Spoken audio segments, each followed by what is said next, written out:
ናችሁ? ደህና ናችሁ? ስሙኝ ንገራችሁ፣ ናፍቄያችሁ ነበረ። ማርያም ሁላችሁም ናፍቄያችሁ ነበረ።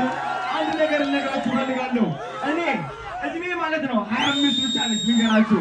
ኦኬ የተማርኩት አንድ ነገር ላስተምራችሁ እፈልጋለሁ። ኦኬ 20 ዓመቴ ያለው አስታውሳለሁ። ውስጤ ላይ በጣም ብዙ ጭንቀት ነበረኝ፣ በጣም ብዙ ድብርት ነበረኝ።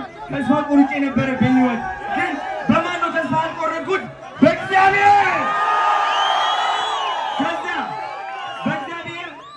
በእግዚአብሔር ተስፋ ካልቆረጣችሁ ህይወታችሁ በቅጽበት ነው የሚቀየረው። በቅጽበት አንድ ቀን አያስፈልግም፣ አንድ ወር አያስፈልግም። ተስፋ ብቻ ይኑር፣ እምነት ብቻ ይኑር፣ ህይወታችሁ ይቀየራል። እወዳችኋለሁ። ስለምታከብሩኝ አከብራችኋለሁ። አሽገተን እናመሰግናለን።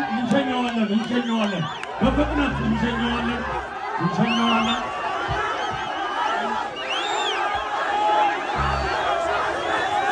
አንድ ጊዜ የፖሊስ አካላት እባካችሁ የፖሊስ